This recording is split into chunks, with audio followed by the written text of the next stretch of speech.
La Bible nous dit dans 1 Corinthiens, le chapitre 3, le verset 9, que nous qui œuvrons ensemble au service divin, nous ne sommes que des collaborateurs de Dieu et vous, vous êtes le jardin qu'il cultive. Alléluia. Amen. Amen. Le passage qu'on avait vu la semaine dernière, si j'ai bonne mémoire, on a vu sur la base de 1 Corinthiens, le chapitre 3, le verset 9, que nous sommes le champ de Dieu. Et dans cette version, on parle de jardin. Nous sommes dans la version parole vivante qui dit nous sommes le jardin que Dieu cultive. Alléluia. On a compris que spirituellement parlant, que nous soyons des hommes ou des femmes, nous sommes le jardin de Dieu. Nous sommes spirituellement un champ qui doit être cultivé, qui doit être ensémencé et qui est appelé à produire du fruit pour la gloire de Dieu. Sauf que parfois, l'ennemi vient s'introduire dans ce champ-là lorsque nous ne prenons pas l'engagement, lorsque nous ne comprenons pas que nous sommes appelés à semer dans ce champ-là, l'ennemi peut prendre l'avance sur nous afin de planter en nous des choses qui n'ont pas été préparées par Dieu. Donc, c'est juste un petit rappel que je fais sur la base de ce verset pour nous rappeler que nous sommes spirituellement des champs, nous sommes spirituellement des jardins, nous sommes spirituellement des plantations qui sont appelées à être ensémencées et que les produits ou les résultats que nous vivons dans notre vie, tout ce qui est temps, situation ou circonstance dans notre vie n'est rien d'autre que le résultat de tout ce qui a été planté.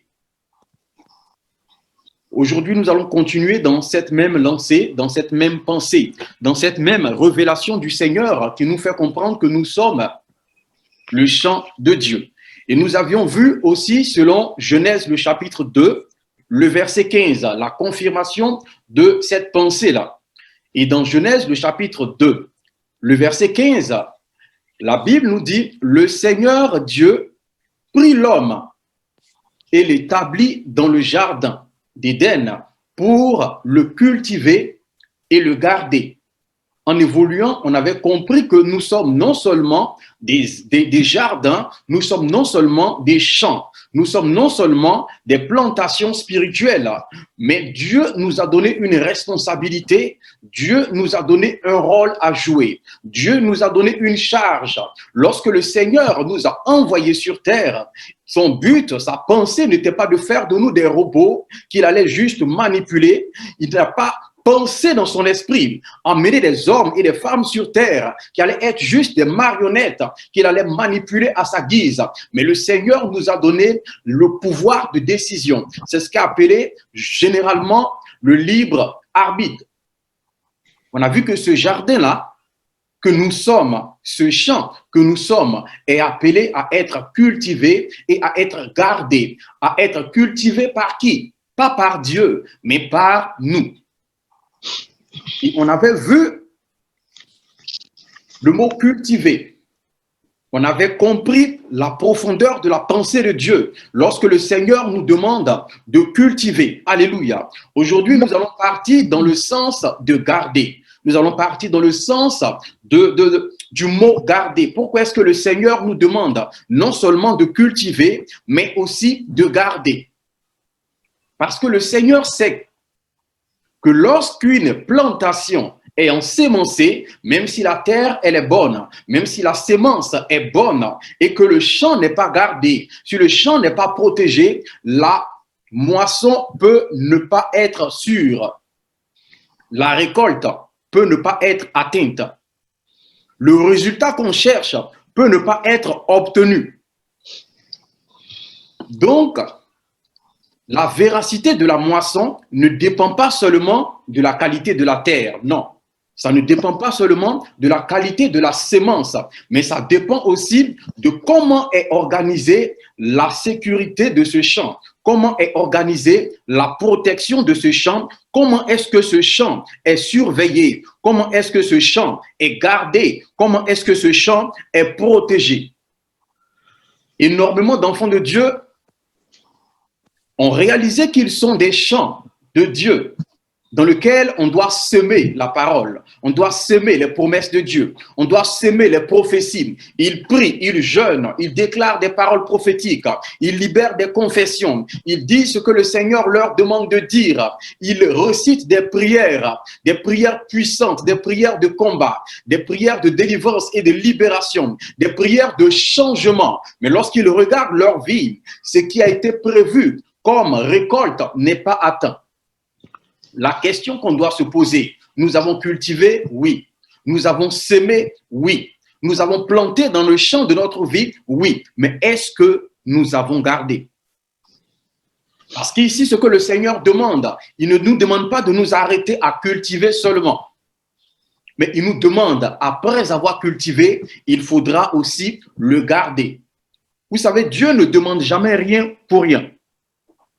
Si le Seigneur dit de faire quelque chose, c'est parce qu'il y a un but. Et lui, en tant que Dieu qui sait toutes choses, avant même que cela puisse apparaître aux yeux de l'être humain, il a décidé de nous donner un autre rôle à jouer. Donc, une autre facette du rôle que nous devons jouer en tant qu'enfant de Dieu, en tant que fille de Dieu, en tant que fils de Dieu. La deuxième facette de ce rôle, c'est de garder. Énormément d'enfants de Dieu aujourd'hui sont découragés. Lorsque tu discutes avec des chrétiens, avec des chrétiennes, plusieurs sont découragés parce qu'ils ont l'impression que toutes les prières qu'ils ont pu faire n'ont pas été exaucées. Ils ont l'impression que tout ce qu'ils ont cultivé dans leur champ ne produit rien. Tout ce qu'ils ont planté dans leur champ ne produit rien. Le résultat dont ils ont entendu parler, ils ne voient pas ça à l'œil nu. Ils entendent juste parler de la chose, mais ils ne peuvent pas l'expérimenter. Ils n'arrivent pas à le manifester. Ils ne peuvent pas témoigner que moi, personnellement, ce que Dieu avait dit concernant cultiver le champ, j'ai cultivé le champ et j'ai vu le résultat. Ils te diront que si c'est prier, nous avons prié. Si c'est jeûner, nous avons jeûné. Si c'est poser des actions, nous avons posé des actions. Si c'est faire des offrandes, nous avons fait des offrandes. Mais au niveau des résultats, cela n'a rien produit. Au niveau des résultats, cela n'a rien donné. La question que le Saint-Esprit voudrait te poser ce soir, tu as cultivé, oui. Mais est-ce que tu as gardé? Le Seigneur sait que lorsque on est cultivé, lorsque la sémence est plantée, et que nous ne sommes pas gardés, il peut avoir des conséquences néfastes. C'est exactement ce qui s'est passé avec le peuple d'Israël. Prenons Juge le chapitre 6.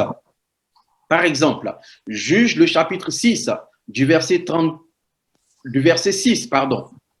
Juge le chapitre 6 du verset 3 au verset 6. Je répète, Juge le chapitre 6 du verset 3 au verset 6. Alléluia. La Bible nous dit, selon Juge le chapitre 6, à partir du verset 3, chaque fois que les Israélites avaient ensémencé leur champ, les Madianites venaient les attaquer avec les Amalécites et des nomades de l'Orient. Je répète, chaque fois que les Israélites avaient ensémencé leur champ, les Madianites venaient les attaquer avec les Amalécites et des nomades de l'Orient. Remarquez ici que le champ est là, le champ est présent, mais le champ n'est jamais attaqué, ou le peuple d'Israël n'est jamais attaqué avant d'avoir ensémencé son champ. Lorsque le champ est nu, il n'y a pas d'attaque. Lorsque le champ n'a aucune sémence, il n'y a pas d'attaque.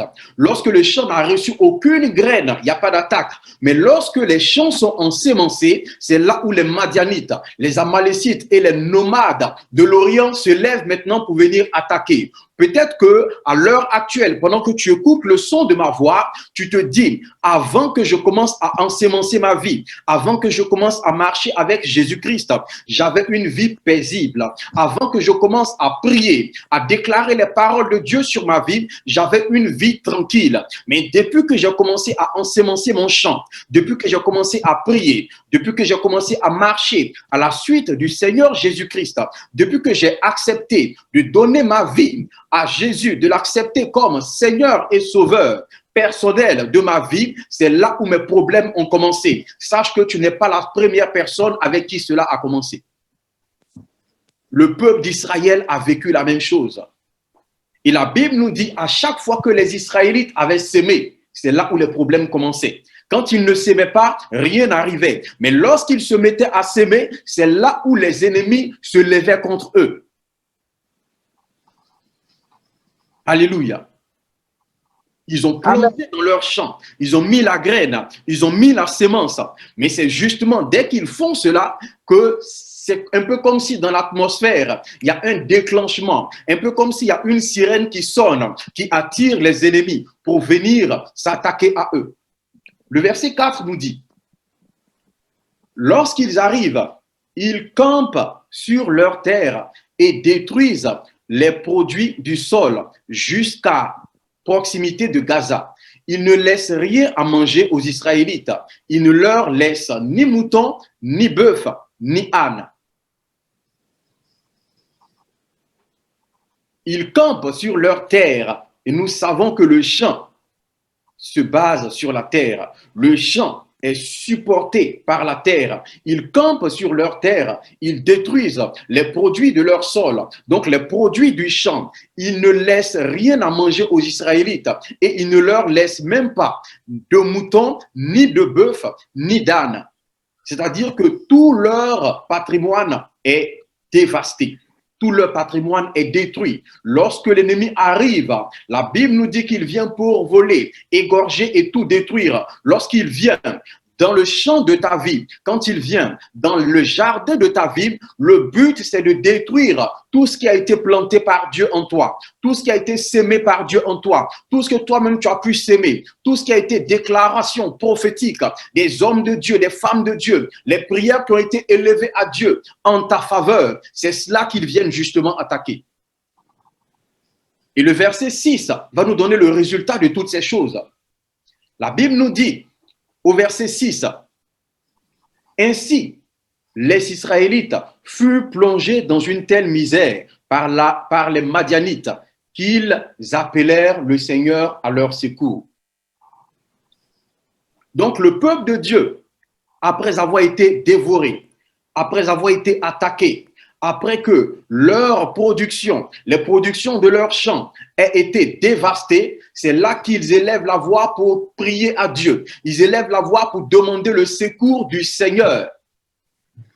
Et malheureusement, plusieurs sont dans ce cas-là.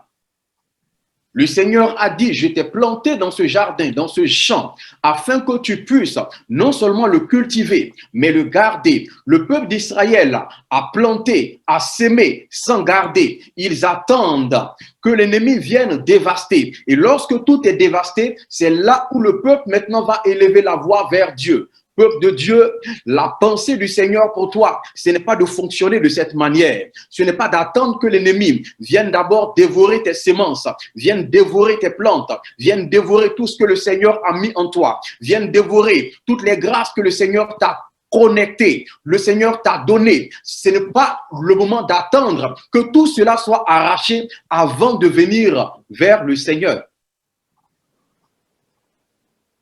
La pensée du Seigneur, c'est que non seulement tu cultives, mais aussi que tu puisses garder. Donc, lorsqu'un champ n'est pas gardé, lorsque spirituellement une vie n'est pas gardée, les ennemis vont venir faire exactement ce que nous venons de lire. Ils vont venir tout dévaster.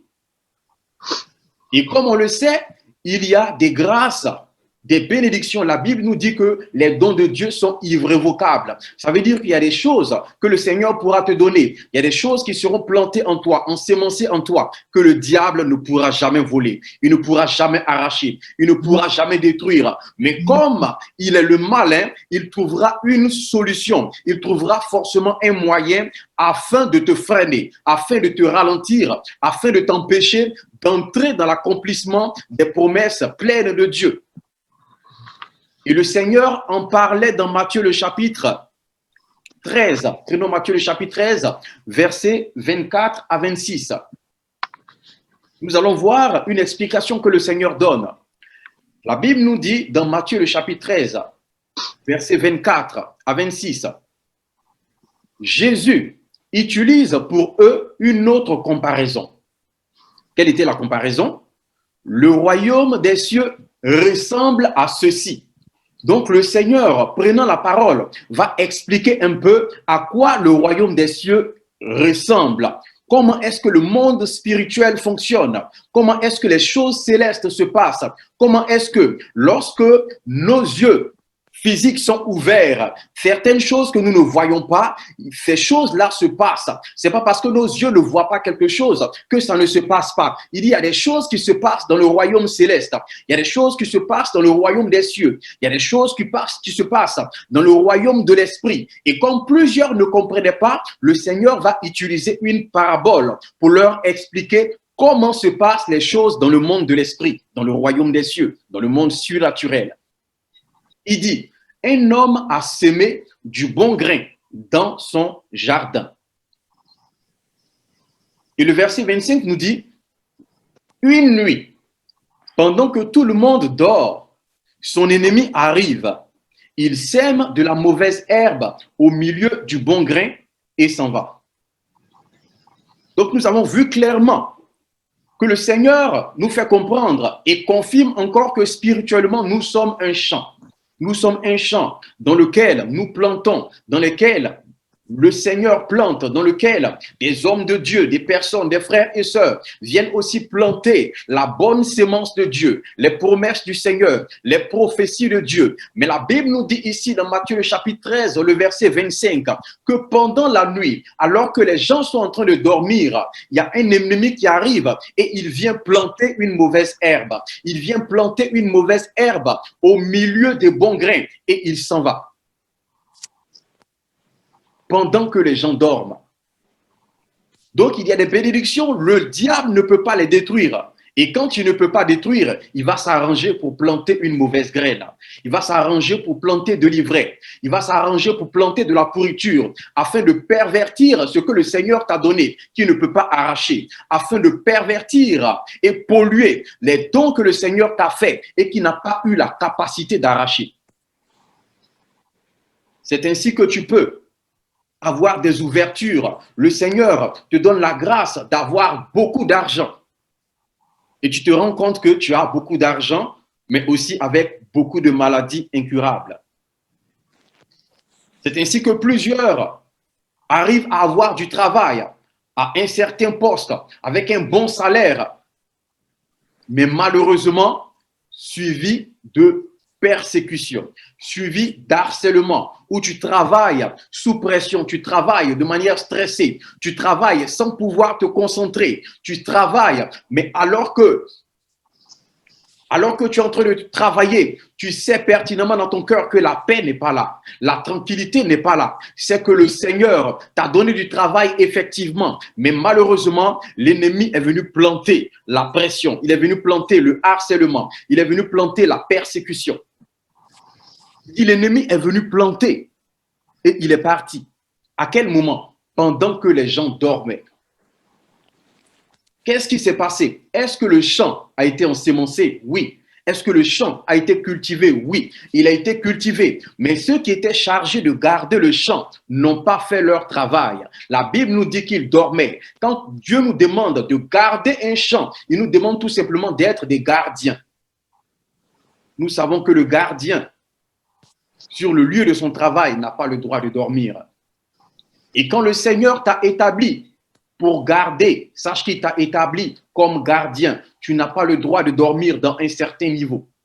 Quand on parle de dormir ici, on ne parle pas seulement du sommeil physique, on parle du sommeil spirituel, on parle de la lourdeur, de l'assouplissement, on parle du manque de sensibilité concernant les choses de Dieu, concernant ta propre vie, le champ de Dieu que tu es, le champ de Dieu que tes enfants sont, le champ de Dieu que les membres de ta famille représentent. Spirituellement, Dieu t'a établi afin de non seulement cultiver, mais aussi de garder. de protéger, d'élever autour de une muraille. Mais lorsque tu dors spirituellement et que tu n'es pas sensible, mais malheureusement, l'ennemi viendra planter la sémence. Il viendra planter une mauvaise herbe au milieu du bon grain. Il ne va pas enlever le bon grain. Il ne va pas enlever ton mariage. Il va te laisser le mariage, mais il va introduire à l'intérieur l'infidélité. Il va introduire à l'intérieur du mariage les agressions. C'est ainsi que ton mariage, tu ne le perds pas. Il ne te pousse pas au divorce. On ne t'arrache pas le mariage. Le mariage est là, mais avec beaucoup de coups,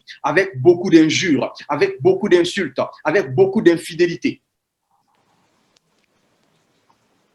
Comprends tout simplement que le champ a reçu la mauvaise herbe. Et le verset 26 nous dit, les bonnes plantes ont poussé. Donc les bonnes plantes poussent. Elles produisent des épis, elles produisent des grains, elles produisent des fruits. Et la mauvaise herbe paraît aussi. Donc c'est exactement ça. À ce niveau, le diable ne vient pas arracher ce que Dieu t'a donné, mais il laisse ce que Dieu t'a donné et il plante aussi, lui, sa mauvaise herbe. Ainsi, tu es à moitié heureux ou heureuse et à moitié désemparé. Comme les Ivoiriens le disent, un pied dedans, un pied dehors, c'est dehors. Une nourriture à moitié empoisonnée est mortelle. Alléluia. Amen. Amen. Amen. Amen. La Bible dit que les deux sont plantés. Et pendant que la bonne herbe, la bonne sémence produit les épis, la mauvaise herbe paraît aussi. Lorsqu'on parle de paraître, c'est quelque chose qui n'était pas visible et qui prend une forme. Parce que lorsque l'ennemi vient planter l'ivraie, quand il vient planter la mauvaise herbe, dans les premiers temps, on ne s'en rend pas compte. Dans les premiers temps, on ne le voit pas parce que c'est subtil. Mais arrivé à un certain moment, cela paraît, cela se manifeste. C'est là maintenant où on va se rendre compte que voici une situation qui m'arrive. C'est exactement ce qui s'est passé avec le peuple d'Israël. Ils n'ont pas vu la sémence venir. Ils n'ont pas vu la destruction venir. Et quand ils se sont rendus compte, lorsque leur sémence, le temps de la moisson était arrivé, c'est là où les Madianites se sont levés. Alléluia. Amen. Mais nous allons prier. Amen. Nous allons prier ce soir et le Seigneur va nous donner la victoire. Amen. Amen. La Bible nous dit que le peuple d'Israël a été attaqué par trois types de personnes. Ils ont été attaqués par trois groupes. Lorsque nous lisons Juge, le chapitre 6 que nous avons vu tout à l'heure, Juge le chapitre 6, du verset 3 au verset 4, nous voyons clairement que le Seigneur va spécifier de manière claire ceux-là qui attaquaient le peuple d'Israël. Juge le chapitre 6, le verset 3. La Bible dit chaque fois que les Israélites avaient ensémencé leurs champs, les Madianites venaient les attaquer avec les Amalécites et les nomades de l'Orient. C'est contre ces trois que nous allons prier. Qui sont les Madianites? Lorsqu'on fait une recherche, les Madianites sont tirés du mot Madian. En fait, les Madianites sont les enfants de Madian. Et Madian signifie dispute. Madian signifie stress, signifie pression. Donc, c'est le premier ennemi qui va venir te mettre la pression, te mettre le stress, te mettre des disputes, te pousser à non seulement te disputer contre toi-même, et aussi te disputer contre les autres. Plusieurs ne savent pas qu'ils se disputent contre eux-mêmes.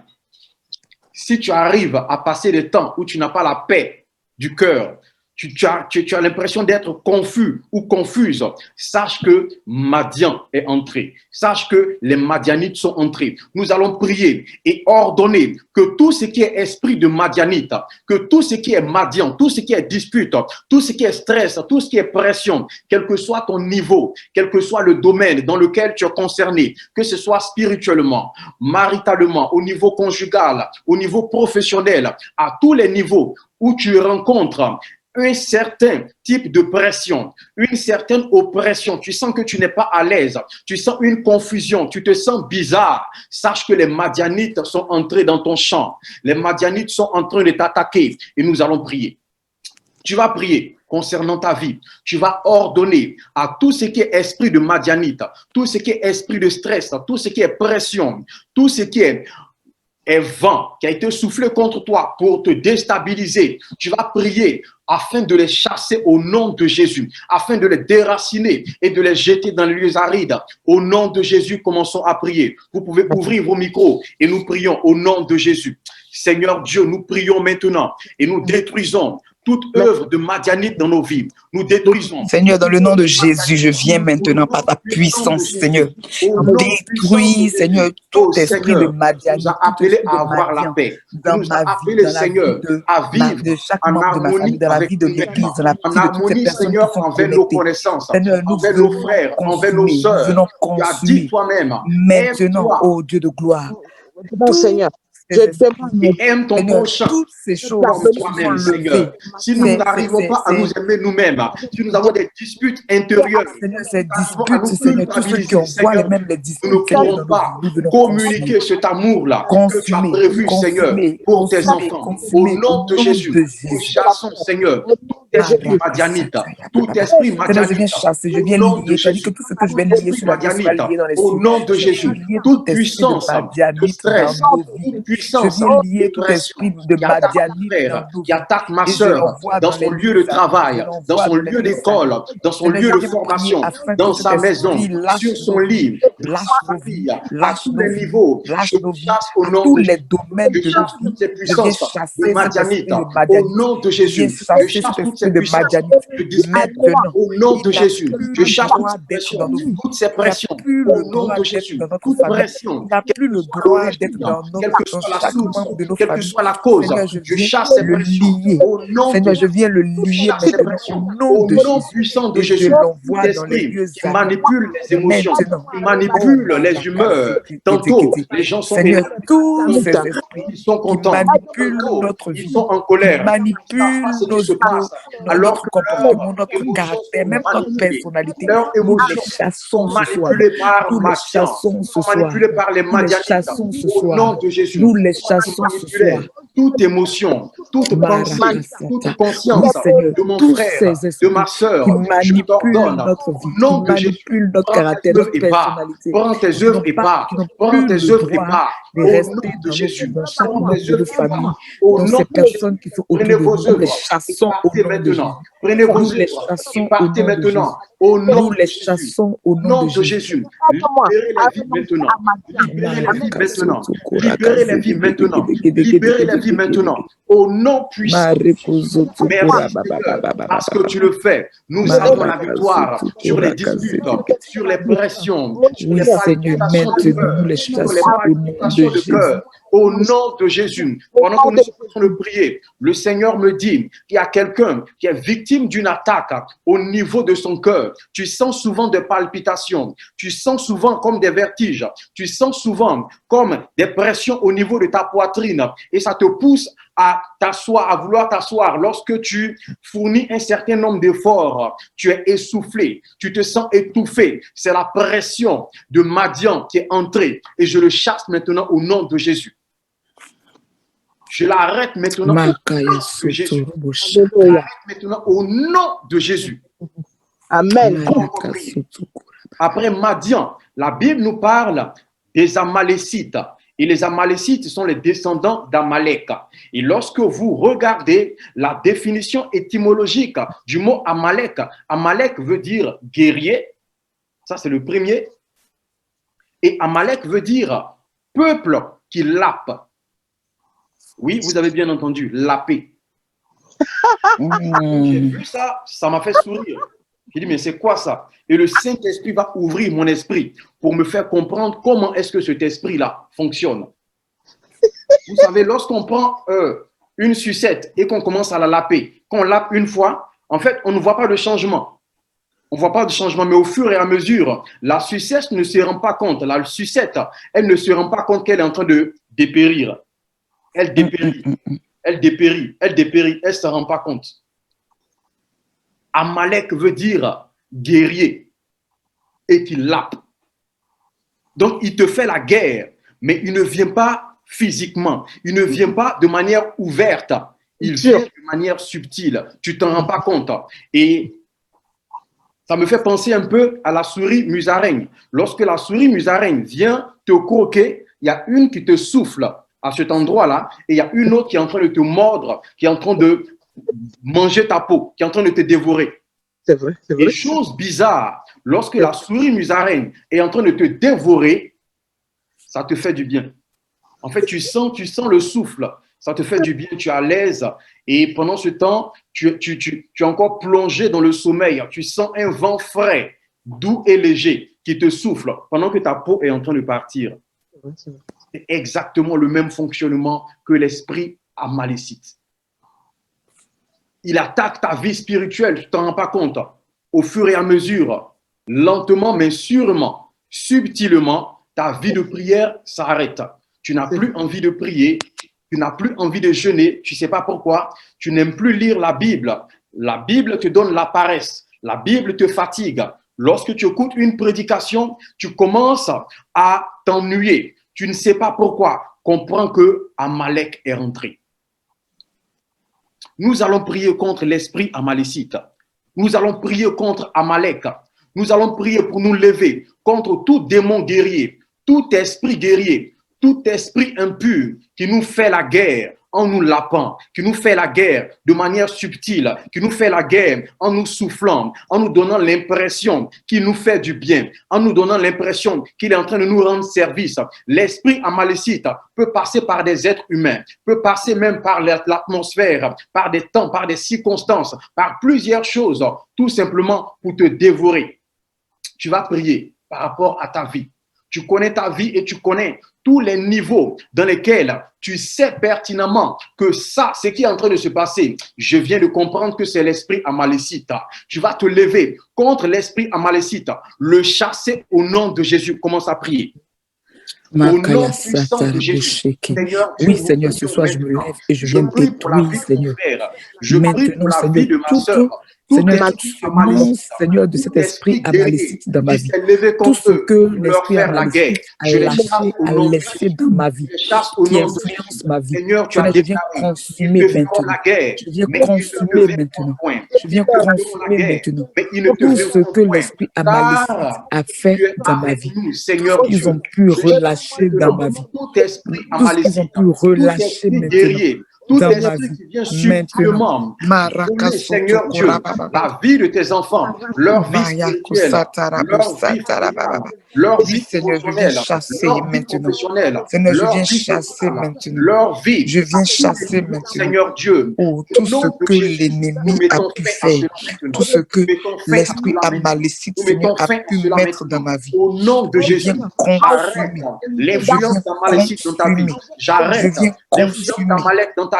J'arrête l'influence des démons guerriers. Au nom de Jésus, j'arrête maintenant l'influence des esprits. Oui, Seigneur, je viens détruire l'influence de l'esprit amalécite dans ma vie. Tout cela, l'esprit amalécite dans ma vie. Maintenant, je les arrache consumer. Je viens consumer. Au nom de Jésus. Au nom de Jésus. Au nom de Jésus. Maintenant. Parce que les Amalécites sont dépendantes maintenant. Seigneur, nous venons consumer, Seigneur, tout ce que l'esprit amalécite a lâché leur raison, quel que soit leur lien avec ton peuple, avec tes fils, maintenant nous consumons ce lien-là. Maintenant nous consumons. Maintenant nous consumons. Je brise ce lien-là. Au nom puissant de Jésus. Et la Bible nous parle d'un troisième peuple qui vient s'attaquer aussi au peuple d'Israël, donc au peuple de Dieu, pendant que le champ a été ensémencé. La Bible nous parle des nomades de l'Orient. Dans d'autres versions, on dit les fils de l'Est ou les fils de l'Orient. Les nomades, ce sont ceux-là qui sont chargés des transactions. Ils sont chargés de faire les échanges. Ils sont chargés de trafic. C'est comme ça que tu vas entendre parler souvent des personnes qui vont dire ils ont volé l'étoile de telle personne, ou bien tel homme ou telle femme vit avec la chance de l'autre, vit avec la chance de tel frère, vit avec l'étoile, la destinée que le Seigneur avait réservée à un frère X. Il y a une personne Y qui utilise cela pour vivre. Tu vas entendre parler des personnes qui se sont dévoilées clairement. Elles ont avoué qu'elles ne meurent pas parce qu'elles prennent la vie de d'autres personnes. Ça, ce sont les nomades de l'Orient. Ils sont chargés de faire les transactions. Ils sont chargés de prendre les semences, les grâces, les bénédictions que le Seigneur a déposées dans ta vie pour les donner à d'autres personnes. C'est ainsi que tu ne comprends pas. Il y a certaines personnes, certains hommes, certaines femmes qui vont aller voir des marabouts et recevoir des grâces, recevoir des bénédictions en griffes. Le diable ne peut pas bénir. Ce qu'ils reçoivent a été arraché à quelqu'un d'autre. Ce qu'ils reçoivent a été pris à quelqu'un d'autre. Et dans le monde spirituel, celui qui est chargé de faire ces transactions-là, ce sont les esprits nomades, ce sont les fils de l'Orient, ce sont les magiciens de l'Est. Nous allons prier et tu vas ordonner à tout démon nomade, tous ceux-là qui étaient chargés de faire les transactions, de faire les échanges concernant ta vie, concernant ta destinée, quel que soit l'endroit où ces personnes-là sont, où ces esprits sont, nous allons les lier et commander le feu de Dieu sur eux. Au nom de Jésus, prions. Au nom puissant de Jésus, nous prenons autorité maintenant contre toute puissance démoniaque, toute force de nomade, toute force impure, toute force impure qui vient faire des transactions, ces esprits impurs qui font des transactions arrache, Seigneur, les bénédictions de tes enfants pour les donner à leurs adeptes. Maintenant, je viens arrache le consumer. par des œuvres de maraboutage, Seigneur, qui vient arracher mon bonheur, arracher ma grâce, arracher tout ce qui m'appartient et partager ou donner à quelqu'un d'autre, Seigneur. Je viens consumer des grâces et des faveurs qui étaient réservées à tes enfants. Ils le prennent et ils les donnent à d'autres personnes. Sont leurs adorateurs. Et nous détruisons leur puissance. Tout ce qui m'appartient. Nous cassons leur base. Nous cassons leur base. Au nom de Jésus. Nous cassons leur base. Au nom de Jésus. Nous détruisons leur base. Au nom de Jésus. Nous anéantissons leur force. Nous anéantissons leur force. Au nom puissant de Jésus. Tout ce qui est canal de transactions. Maintenant, au nom de Jésus, nous brouillons les canaux. Nous brouillons les canaux. Nous brouillons les canaux. Tout ce qui est canal de change, tout ce qui est instrument d'échange, tout ce qui est utilisé dans le monde spirituel, des ponts, des points de transaction, des points de contact pour voler et échanger les bénédictions de tes enfants. Au nom de Jésus, nous arrêtons cela. Nous arrêtons cela maintenant. Nous arrêtons cela maintenant. Nous arrêtons cela maintenant. Tout le vol, Seigneur, tout vol d'enfants, d'argent, de bénédiction, de force, de bonheur. Nous arrêtons les œuvres, nous arrêtons cela maintenant. Nous arrêtons le vol maintenant. Merci Seigneur, parce que tu le fais. Et détruit par le soleil, au nom de Jésus. Au nom puissant de Jésus. Alléluia. Alléluia. Amen. Nous allons encore prier et nous allons prier comme David. Alléluia. Amen. On va prendre Psaume le chapitre 13, le verset 4. Psaume le chapitre 13, le verset 4. La Bible nous dit en Psaume le chapitre 13, le verset 4, c'est David, le bien-aimé de Dieu, qui parle. Celui-là de qui Dieu a rendu un témoignage en disant « Celui-ci est l'homme selon mon cœur ». C'est lui qui est en train de prier. Il dit à Dieu, « Regarde, réponds-moi, Éternel mon Dieu. » Et qu'est-ce qu'il voulait comme réponse? Qu'est-ce qu'il voulait que le Seigneur puisse lui répondre? Il continue en nous disant, il dit au Seigneur, « Donne la lumière à mes yeux, afin que je ne m'endorme pas du sommeil de la mort. » David a compris qu'il peut s'aimer. Il peut planter, il peut ensemencer sa terre, mais s'il s'endort du sommeil de la mort, tout ce qui a été planté sera vain, ça sera juste du gâchis. Donc il demande au Seigneur, il prie Il ne demande pas au Seigneur de venir cultiver son champ. Il ne demande pas au Seigneur de mettre une semence. Il ne demande pas au Seigneur de venir garder ou protéger son champ. Mais il demande au Seigneur de donner la lumière à ses yeux parce qu'il a compris que c'est lui qui est appelé à garder ce champ. C'est lui qui est appelé à veiller sur ce champ. Donc, il demande au Seigneur de ne pas permettre qu'il puisse s'endormir du sommeil de la mort. Nous allons prier. Nous allons prier contre tout esprit impur. Ici, quand il parle de sommeil de la mort, nous comprenons qu'il y a un sommeil normal.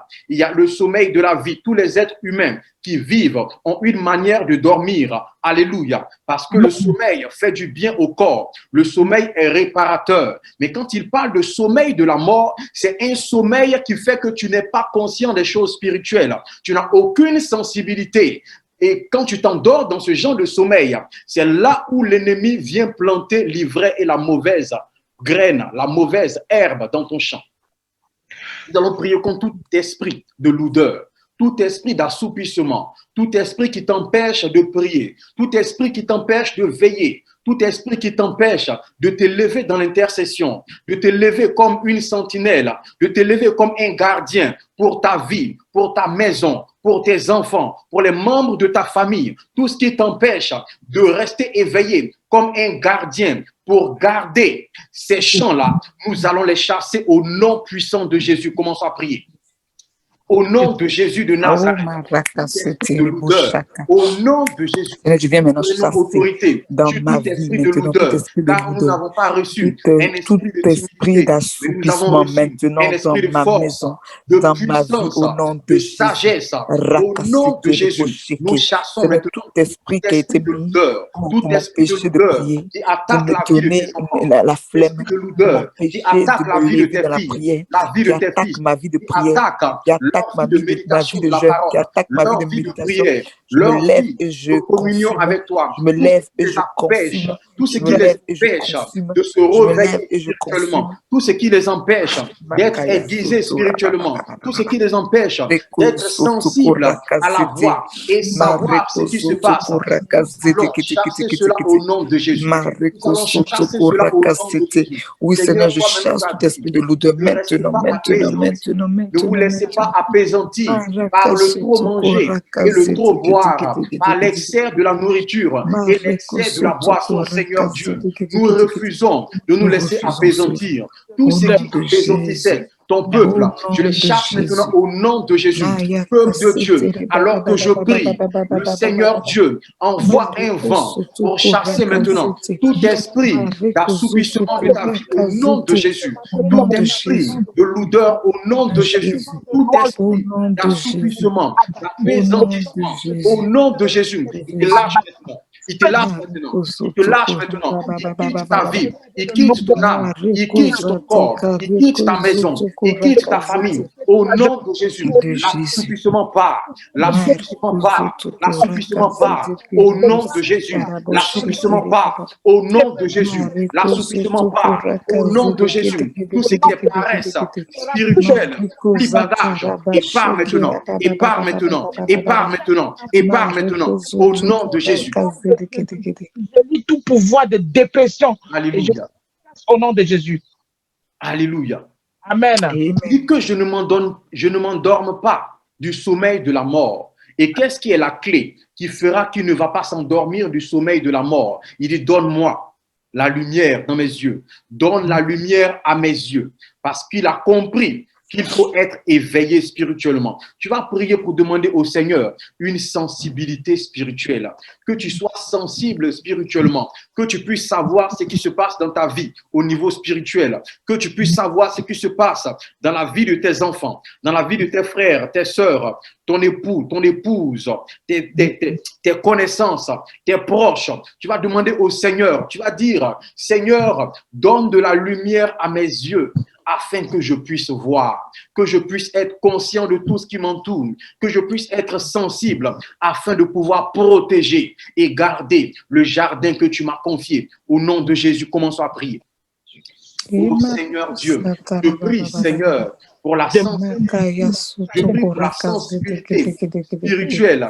Alors que le peuple ennemi est venu pour chercher ton serviteur et pousser, Seigneur, ton serviteur à prier pour marcher avec lui. Et ses yeux se sont ouverts. Il a prié en disant, Éternel, ouvre les yeux de ce jeune homme afin qu'il voie que ceux qui sont avec nous sont plus nombreux et mieux armés que ceux qui sont contre nous. Et tu l'as fait, Seigneur. En ce soir, oh Dieu, je prie le secret, de cette manière en faveur de ton peuple. Ouvre leurs yeux afin qu'ils voient. Ouvre leurs yeux afin qu'ils voient. Donne-leur la sensibilité spirituelle. Donne-leur la sensibilité spirituelle afin que même pendant qu'ils dorment, qu'ils soient activés spirituellement, qu'ils aient des songes, qu'ils aient des visions. Tu as dit selon Job, le chapitre 33, le verset 14, que tu parles tantôt d'une manière, tantôt d'une autre. Même quand l'homme est endormi dans un sommeil profond, tu lui révèles des choses, tu lui donnes des instructions. Je prie, Seigneur, que ce soit le partage de ton peuple. Je prie, Seigneur, que tu l'accordes à tes fils, tu l'accordes à tes filles connectées ce soir, tu l'accordes à tes enfants, à tes serviteurs, à tes servantes, Seigneur Dieu, qu'ils ne dorment pas le sommeil de la mort, que leurs yeux soient ouverts, que leurs yeux soient éveillés, que tout ce qui est écaille, qui les empêchait de voir ce qui se passe autour d'eux, qui les empêchait de voir la mauvaise herbe qui est plantée, Seigneur Dieu, que cela tombe de leurs yeux. Souviens-toi de moi, Seigneur. Tombe de leurs yeux. Que cela tombe de leurs yeux. Seigneur, parce que tu le fais. Je prie pour le réveil maintenant. Le réveil spirituel de ton peuple. Le réveil spirituel de tes enfants. Le réveil spirituel de tes enfants. Afin que, Seigneur, qu'ils soient éveillés spirituellement. Qu'ils soient éveillés spirituellement. Qu'ils soient éveillés spirituellement. Au nom puissant de Jésus. Et que tu leur accordes la grâce de garder leur chant. Qu'elles soient attachées à nous. Sentinelle établie. Amen. Merci Seigneur parce que tu le fais. Seigneur, alléluia. Seigneur. Merci Seigneur parce que tu envoies tes anges. La parole déclare, selon le livre de Psaume 34:8, l'ange de l'Éternel campe autour de ceux qui le craignent. Seigneur, non seulement qu'il soit gardien au niveau du champ que tu leur as accordé, mais je prie que tu délègues ton ange afin de camper autour d'eux, Seigneur. Que ton ange campe autour d'elles, que ton ange campe autour d'eux, afin de les arracher de tout danger, afin de les arracher de toute situation. Merci, Père, parce que tu les dévances. Ton ange les précède en toutes choses et pour toutes choses, au nom de Jésus. Amen. Amen. Amen. Jésus, vous recevez la grâce de la prière, la grâce de la sensibilité spirituelle, le réveil spirituel, vous recevez un vent. Le Seigneur vous communique une nouvelle atmosphère au nom puissant de Jésus, une sensibilité spirituelle qui vous donnera de voir dans le monde de l'esprit ce qui se passe. Amen. Lorsque vous allez voir ces choses, quand vous vous réveillez, il faut l'écrire rapidement. Parce que si vous dormez aussitôt, croyant que vous allez vous rappeler, ça va partir. L'ennemi va le voler. Il faut l'écrire. Nous sommes arrivés à la fin. Alléluia. Que le Seigneur nous bénisse. Nous avons passé un temps où le Seigneur a été encore avec nous. Il a donné la promesse. Il dit, je suis avec vous jusqu'à la fin. Selon Matthieu, le chapitre 28, le verset 20, il dit, je suis avec vous jusqu'à la fin du monde. Le Seigneur est encore avec nous et il sera avec nous. Que le Seigneur garde ta nuit, que le Seigneur veille sur ta nuit, qu'il bénisse ta maison, qu'il bénisse ta ville, que le Seigneur élargisse l'espace de ta tente, que la bénédiction te poursuive au nom de Jésus. Selon Deutéronome, le chapitre 28, va avec la grâce de Dieu. Entretiens la grâce du Seigneur et prends conscience que tu es un gardien, tu es une gardienne, tu es chargé de protéger ce que le Seigneur t'a confié. Bonne soirée à toutes et à tous. On se donne rendez-vous le jeudi prochain à la même heure. Que le Seigneur vous bénisse. Amen.